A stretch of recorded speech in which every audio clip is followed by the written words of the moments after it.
Now it's time to talk about the wide receiver core for the Detroit Lions. And man, oh man, it is much different from what was last year. We're going to get into the stats, my expectations, where I kind of rank them in the rest of the NFL, what I kind of see going forward, everything wide receiver. Let's start. It's Legarrette Blunt here, man, 3-time Super Bowl champion. I just want to give you a shout out to the YouTube channel, MicroMike, man. Eddie Murray, former Detroit Lion.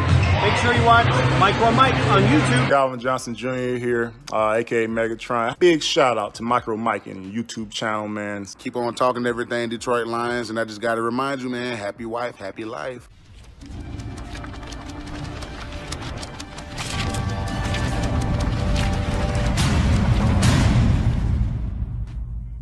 What is going on, YouTube, and welcome to Detroit Lions Talk with MicroMike. We talk all things Detroit Lions, news, rumors, analysis, breakdown, and everything regarding our franchise. In this video, we're breaking down the wide receiver core for the Detroit Lions. We're going to jump in what kind of my expectations are for 2021, going forward the rest of the NFL, what their stats, who is the player, who's going to make the roster, everything. We're just going to jump in it.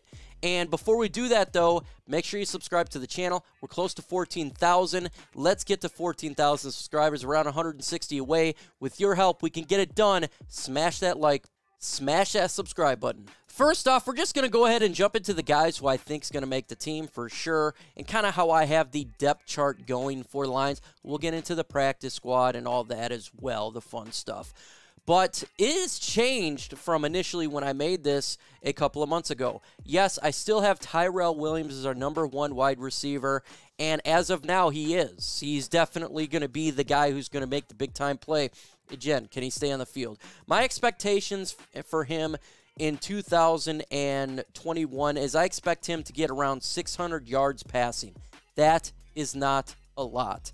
I'm not expecting this to be a high-flying offense for the Lions, and the wide receiver core is not going to be that great.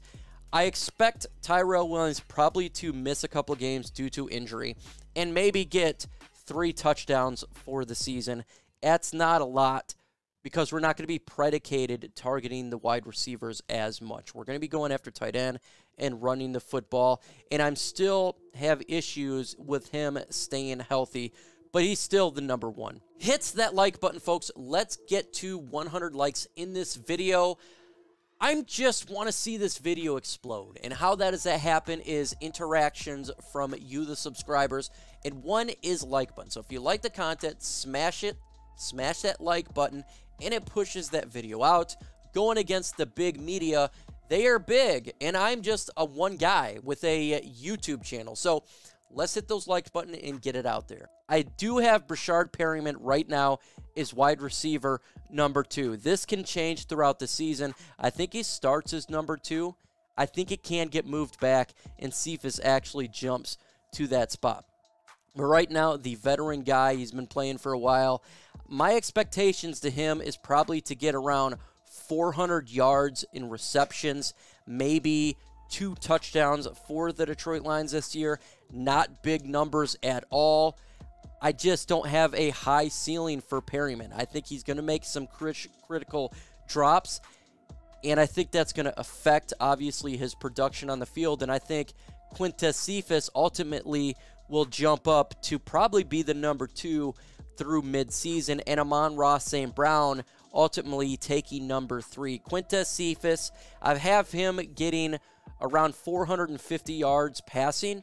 I think that's possible for him, and maybe get 2 touchdowns for the season. I don't think he's going to be the guy getting majority of the touchdowns, but I do think he'll probably get more passing in the midfield.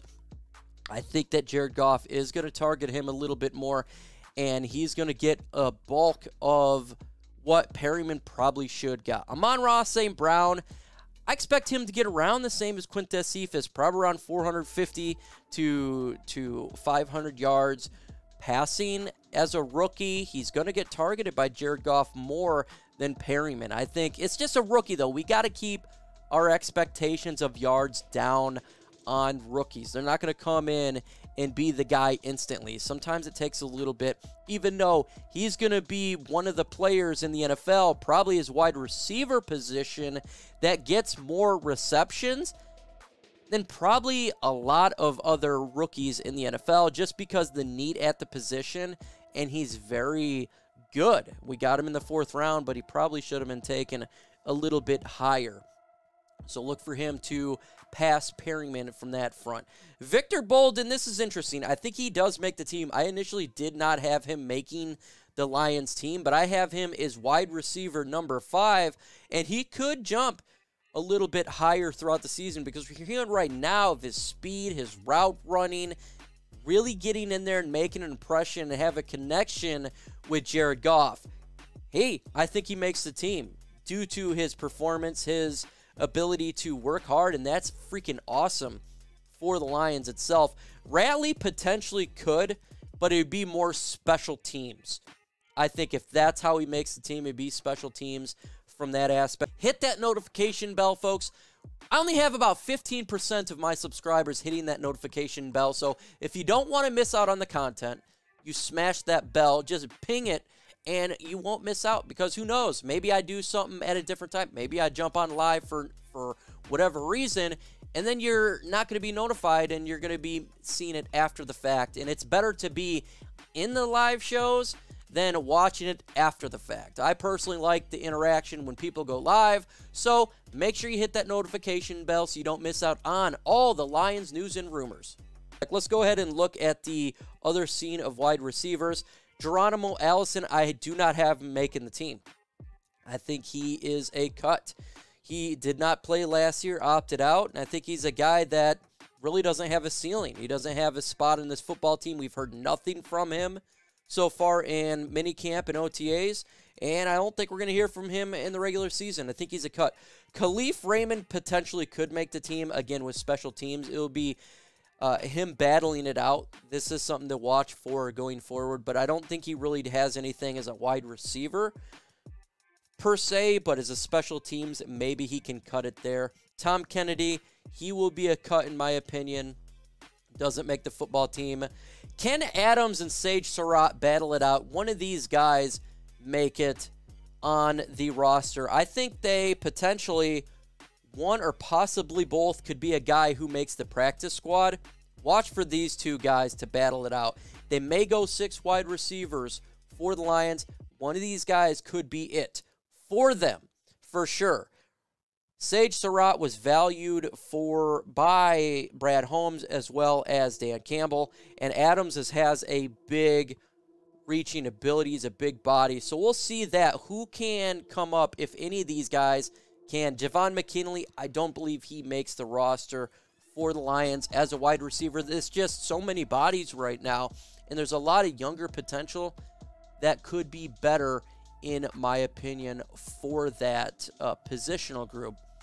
All in all, this position is bad, and it's going to be rough in 2021. This is one of the worst positional groups for the Detroit Lions, the worst on offense. We can look at linebacker, to me, is worse than the wide receivers, and safety position as well. But this is going to be a major issue for Detroit going forward. I don't think you're going to see massive stats for any of these guys. You'll see breakout players, though. Cephus, he'll do better than probably what we expect. Amon-Ra St. Brown as well, and maybe Victor Bolden gets a little bit in there. I want to see Tyrell Williams. I just want to see him stay healthy. If he can stay healthy, maybe he does better than expected, and my numbers get up. But as you've seen, my numbers are fairly low because my expectations for the core to be very low. Why? Because the talent is not as there as we've seen in years past, and the tight end position and running back position is going to be elevated. They're going to get a lot of targets as well. We're going to go from that type of football team. So it's a negative and a positive at the same time. As long as the offense can produce, I'm fine with how the targets go. I don't need my wide receivers to get 1 billion yards. I just need the offense to produce as a whole. Score touchdowns, you know, get those yards, whether that be the running backs, the tight ends, whatever. I just want to get those yards. So I don't believe we're going to have a Pro Bowl wide receiver on this team at all. I don't even think we get a guy that get over 1,000 yards. It's going to be a rough position. This is a transition position. We're going to have to, when we want to get better talent, we're going to have to draft that better talent. And I think that we'll see that next year. Remember, guys, this is a rebuild, and I say this on a lot of videos because I want to lower the expectations for this team a little bit. I know the hype is real, but sometimes you just got to look at the players themselves and the production. Can they beat out what we've seen years past? And for the core of the wide receivers, I don't see that being the case. And so let's just temper it a little bit, see if they can stay healthy, and all that going forward for this core. In the upcoming videos, I'm dropping videos every single day. While I'm on vacation, these videos are dropping, so it's not predominantly breaking news right now, but that's okay because we have a lot of time for that. And we got season coming up here very quickly, so make sure you hit that notification bell so you don't miss out on the videos, on the live streams, and everything that I'm dropping. It's not just, I do comments too, do polls, so make sure you hit that notification bell. And we got the live shows on Sunday and Thursday. Thursday at 6:30 p.m. Eastern Time. And on Sunday, I generally do 11 in the morning, but it's not every single Sunday. Like, I'm on vacation, so sometimes it's not going to happen. It just go with the flow type from there.